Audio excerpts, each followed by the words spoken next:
Hello, hello, aloha, everybody. Welcome to the Art of Being podcast. I'm super happy to be here with Samantha Kaaua. I'm going to read her amazing story. Samantha is an author, a professional keynote speaker, a marriage coach for women, and licensed marriage and family therapist. She's a world leading authority on creating healthy relationships and specialize in empowering women to have clarity, confidence, and connection in their marriage so they can achieve even greater success.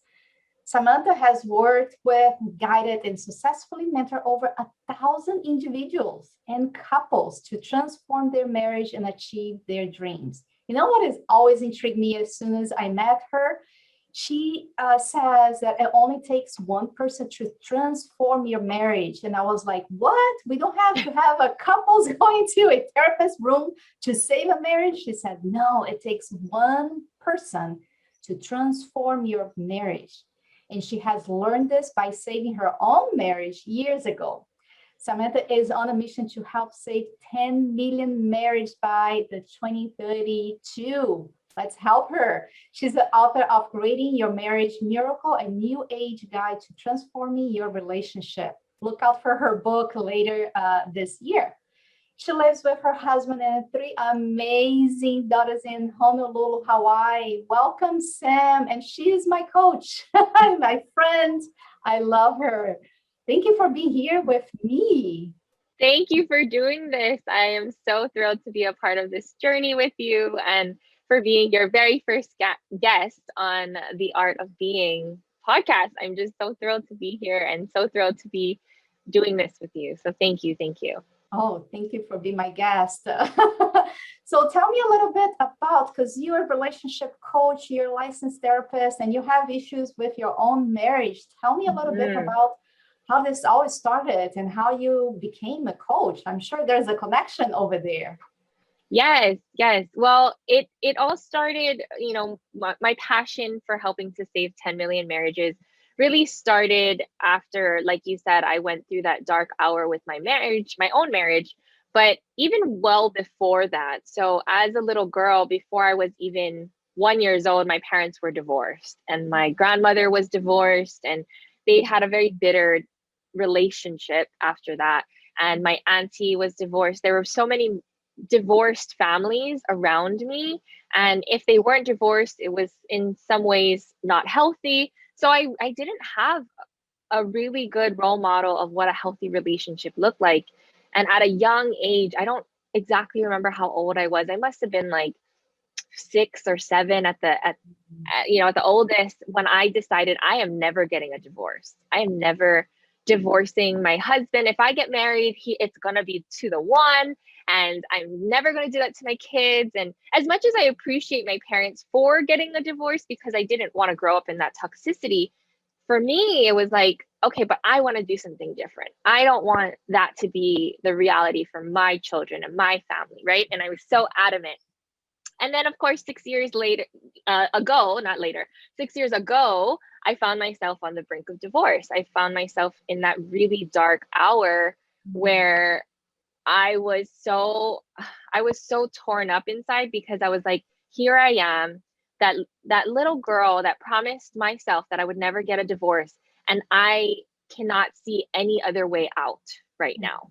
Like I couldn't see any other solution than to separate our marriage and to live separate lives. Like that's how bad it was. And I felt heartbroken. It was just beyond heartbroken that my dream was shattered. That was one of my earliest dreams. It was to have a family and be together forever, grow old with my husband. Like I didn't fantasize about the wedding. I was the little girl who fantasized about growing old with someone who Wow. had a family and lived well into our years, right? So that was a big deal for me, and that's why it's so important for me to support others in their dream for that as well. Yeah. Yeah, I cannot imagine how, we all think, yeah, we want to marry and be with that guy forever, as a goal, right? Not as a so rooted and like a dream, childhood dream. Like, I don't want to be that. And when you saw yourself get into the situation, I cannot even imagine how distraught you are, and mentally it really affected you. Yeah, it affected me mentally, emotionally, physically. And, I think it's so appropriate to talk about here because our main focus is health and well-being. And I was diagnosed around that time, that the same time, like everything crumbled for me at that time in my life. But one of the really big warning, flashing signs from the divine was I got diagnosed with a heart condition called supraventricular tachycardia. Wow. And it basically is your heart growing extra electrically charged cells. And when there's extra electrically charged cells in your heart that aren't supposed to be there, your heart then kicks into this rapid heart rate. Some people experience it with irregular beating.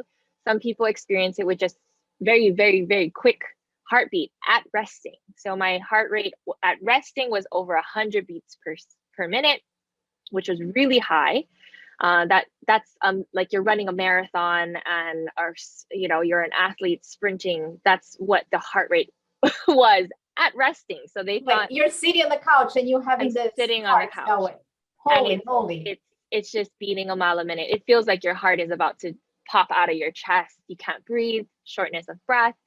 And I finally got diagnosed with this. Okay, so mind you, years back when I first got pregnant with my oldest daughter now, I did have some symptoms of it, but every time I went to the hospital or the doctors, they wrote it off as, oh, you're just dehydrated. Oh, you're just dehydrated. And finally we caught it on an EKG. And what they told me when they set me up with a surgeon, I went into surgery. That surgeon says, oh, it's more complicated than I can handle. They pulled back out. I was breastfeeding my daughter, at the youngest one at that time, and they said, oh, now you can't breastfeed for a week. I'm like, what? Are you serious? Like, you didn't tell me that. So the next surgery I went into with a different specialist, I said, no pain meds that are going to stop me from breastfeeding my daughter, which in retrospect was a bad idea.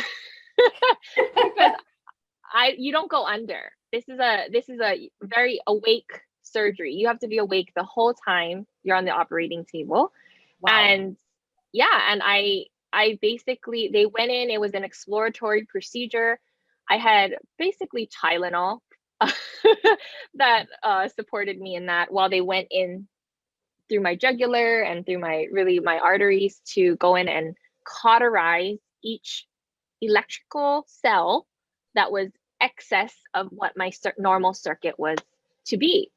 And what they found was it was actually in the middle center chamber of my heart, which is a very unique and different place that it normally is, but it was all centered, of course, in the center chamber of my heart. And there were 52 places that they needed to cauterize and burn. And it took 8 hours for them to find all of those. And I was sitting on the operating table awake, and it's like, shock. They're like, shock her. And then they're like, okay, did you see it? Did you see it? and then it was like, oh no, I didn't do it. Okay, start again. Right. And they did over and over and over and over. And I truly believe like that was just a physical manifestation of all the hurts I've taken on, of all the anxiety and the stress and the pain and the suffering that I was taking on for my family, not just for me, but for the family. I was the golden child. I was, just the one that everybody leaned on. And I was at my breaking point because my marriage was falling apart. I had 3 beautiful girls, but 2 of them I had 15 months apart. My youngest one was just months old. She wasn't even a year old yet, I believe, when I had this procedure. And it was just my life crumbling in front of me. Wow. So in the top of that, you just had a baby. That means your hormones are all crazy. Forget about having a physical condition issue, any mother out there, they know after they have a baby, their hormones are like whack and their emotions are all up and down. Oh, yes. Just by birthing a baby and having all hormones crazy. Now you have that, and on top of this, going into this crazy surgery. Yes, it was.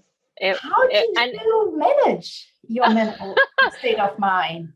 Well, I definitely went to therapy. I was always an advocate. I was in grad school to become a marriage and family therapist. So I was always an advocate to go to therapy. Even as a therapist, I think all therapists should be in therapy if they're doing therapy.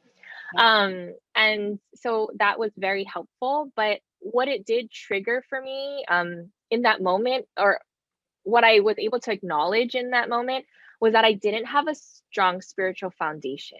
I didn't have a relationship with, I actually didn't like the word God. I didn't identify, I grew up Christian, and I felt like there was something missing. And I don't know why I had so much anger towards God, but I did. And then I just, it helped me to embark on a spiritual journey that allowed me to find my place, find my understanding of the powers that be, of the universe, of the invisible, the infinite powers around us. And it really was a gift, because I needed to do soul searching in that moment. I needed to figure out that there was something greater at work here, that this had a meaning, that this had a purpose, and this was simply just a nudge in the right direction, right? Obviously, if I listened sooner, it wouldn't have been such a dramatic nudge, but it was the nudge I needed. It was the nudge that was necessary for me to get on the right path of growth. And so, that really supported me by going on that spiritual journey, learning about my own self, but then also my connection to source, my connection to my higher power, and then how I lean into my gifts that I've been given in this lifetime, and how I can share that, but I can also help my daughters learn about their gifts as well. So that was really how I managed through that, therapy, the support of mentors in a very spiritual way. I found a lot of guides, and I went on a spiritual internship. There were many, many people who advised me through this. And I realized that it wasn't the conventional route. The advice from family and friends weren't quite what I needed, and it needed to come from a much deeper source. So that's really how I got through all of that. Yeah. Wow. I like what you said, that there are nudges throughout our lives, and a lot of us ignore those nudges. Hey, pay attention to this, right? Little sign comes in our body that tells, pay attention to something, right? And then we ignore. And then another sign comes like, whoa, a bigger pain over here in your body. You're not paying attention what I'm trying to tell you, and I can recognize that in my own journey when I had very physical issues and problems, and went through so many doctors and exams and tried to figure out what was happening in my body. And I wasn't connecting to my mind, my spiritual side, my mental state of mind. I was treating something separately. And it's not separate. It's a symptom, right? Yes. It's a symptom. Yes. It's symptoms. And then until you pay attention and say, hey, there's something bigger here that we are trying to tell you to pay attention. Yeah. And if we ignore, the signs keep going bigger and bigger, like you go in a table to get open. Literally going there. Yes.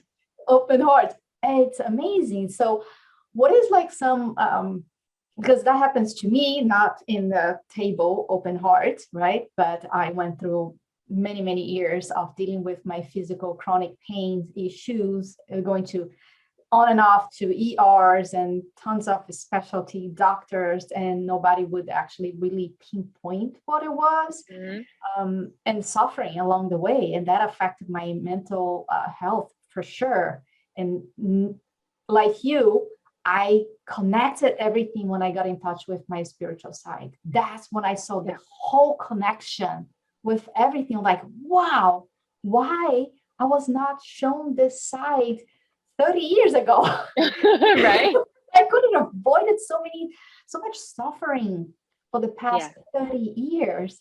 So what is something that we can tell people to alert, to pay attention so they can like reduce their suffering and get to that healing journey a little bit quicker? What are some tips that you can give to people? Well, I love conversations, right? So many of my modalities, many of my techniques have to do with having a conversation.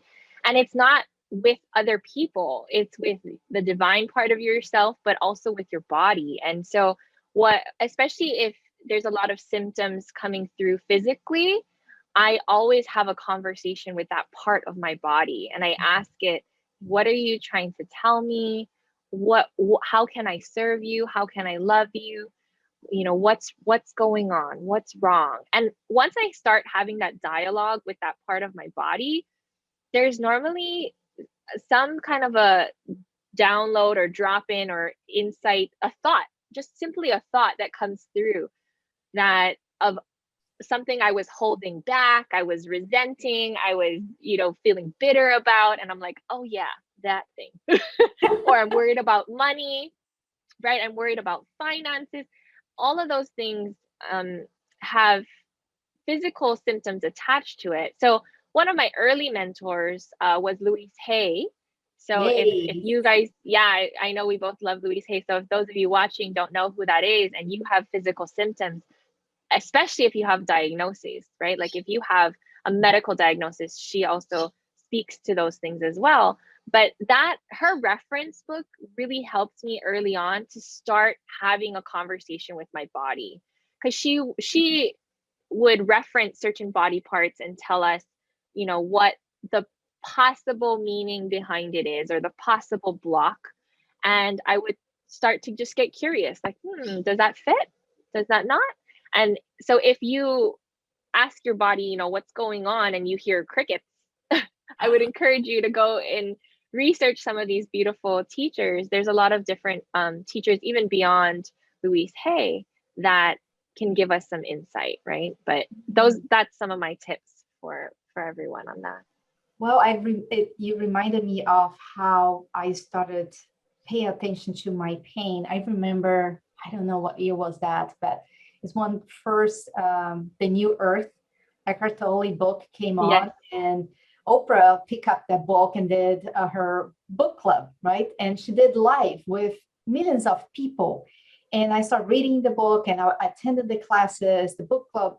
And that's when I started getting a little bit connected with my pain. That's when I saw that I was identified with my pain. My pain wasn't just a circumstances. My pain, I was the pain.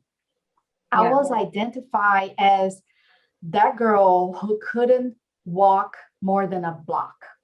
That girl that need love life, love enjoying life, but had some major physical limitation. I love to dance, but I needed to find out, we are going out to dance, girls. How far are we going to park the car? Because I needed to find out what shoes I was going to put to allow me to be able to walk from the parking lot to the nightclub. Wow. Yeah. So, and people didn't know that. It defined you. Yes, it defined me. It was me. I was that girl that lived with chronic pain. Yes. And I hid from most of the people around me. People didn't know that I was going through that. Mm-hmm. I identified so much that I thought that's who I was. I'm going to live for the rest of my life with those limitation, chronic pains. And I just need to find a way to deal with it, to like make it a little lesser, and make myself, allow myself to live life, right? And until the Eckhart Tolle came and they would say, okay, pay attention to parts of your body, like stay with your body, see what they want to feel. What do you feel in your body? And I said, I don't want to pay attention to the pain. I'm trying to ignore this pain, which is so excruciating pain. Are you crazy? And now you want me to sit? Stay with the pain. Sit Yeah, with no, the pain. It's like, no, I don't want to do that. Yeah. And when he said, no, start picking a part of your body that is not in pain. And in my mind, it's like every single part of my body is in pain. He said, your nail in your finger maybe is not in pain. Can you pay attention to that part? Yeah. So then my nervous system started coming down. It's like, oh, yeah, I don't have a pain in my nail. I can look at that. Nice. And that allowed me to actually look into my body. Because once I picked that part that wasn't in pain, then I started to pay attention to the other parts of my body. It allowed me to look at parts of my body, which before I ignored it because it was so painful emotionally, mentally, and physically. I didn't stop to think. And I got that's to the so point, common, right? Yeah. Yes. And I got to the point that Louise Hay was introduced to me. And then that's when I remember saying, like, talk to the pain. I was like, yes. What are you talking about? Talking the pain. That's how I was. I did not understand that. Like, what do you mean I'm going to talk to pain? Yes, talk to the pain. Talk to the part that is hurting and ask, like, what are you trying to tell me? What's wrong? And until I allow myself that, I was still in pain. And when I start paying attention and honoring that part, yes, it was hurting, but I was honoring that part and loving that part. Leaning in. Leaning into that. And that's when things started transforming in my life. Yeah. And I love that. I love that so much. What came through for me just really quickly, because I'm, someone who circles around to relationships, is that makes so much sense. Even, when you're talking about, focusing on your nail, your little nail that doesn't have any pain. I feel the exact same way about relationships. People, so many marriages, so many relationships, they're focusing on the problem. They're focusing on where things are going wrong. They're focusing on what's not going right. And I'm like, but what is going right? You married this person for a reason. Where was that passion? Where was that love? Where did that come from? Because I guaranteed you wouldn't have married someone you hated before. Yes, so that is so true. What is that? Where is that little baby pinky nail in your marriage? And I know that still exists, or you would have been divorced already. Right? So go find that place of love, that place that is pain-free, that place that is still alive within the relationship, within the marriage, and expand on that. So I love these teachings because they're so universal, right? You could be having physical pain, you could be having emotional pain, you could be having relationship pains. All of these things, the same thing applies. Like, go look for the good, go look for the exception, right? And if you stay focused on that, you will find more exceptions. You will find more places that don't have pain in your body. Right? I'm imagining that's what happened with you. You started to say, oh, okay, this little spot on my hand doesn't have any pain either. Yes, exactly. Right? You start seeing more things that it's working well. And then I'm like, oh yeah, like my hand, oh, my elbow, oh, that doesn't have pain. So, and then I start loving back, and seeing the parts and pay attention now to other parts that didn't have pain, which before I couldn't see. Before was, my whole body is in pain. Right. And it wasn't true. Nope. We look at we have a tendency sometimes to look at everything as a whole, right? The whole marriage is broken. The whole body is in pain. And we realize that, wait a minute, there's parts of us. There's parts of us that feel good. There's parts of us that feel broken. There's parts of our body that's in pain, but there's other parts that aren't. And when we start to look at that and pull everything apart into these pieces, we realize that, there can be good where there is not so good. There can be, feeling of strength and vitality when there's also feeling of pain and suffering, right? Like it both things can exist simultaneously in different parts of ourselves and parts of our experience. So I love that so much, Patty. Oh my goodness. I love that. I'm going to challenge all our listeners to pay attention to the parts of your life that you think it's all bad and try to find something inside of that situation that is still good. Whatever it is, whatever you're going through, struggles that you're going through right now, is there a part, little tiny little part in that circumstance that you can hold on and say, that part is good still? Mm-hmm. And just pay attention to that. Just a little pause. Richard Rudd from G-Key, he says, pause. And the pause is like taking 30 seconds to focus on that one thing that is good and take deep breath and feel that goodness come into our mind and our heart. And I love to hear after somebody is going through this and practicing that, if they're going to find more good, more beauty inside of whatever circumstance they are going through right now.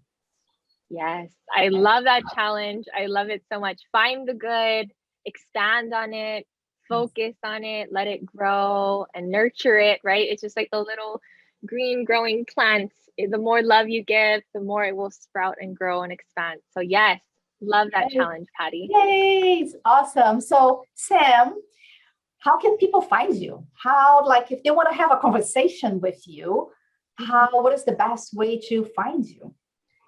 I think reaching out to me on, if you're seeing this on Facebook, then you can absolutely private message me, direct message me, and we can set up a consultation, conversation, connection call to see how I can support you moving to finding your next steps. That's really my goal, is to help people to find their next steps.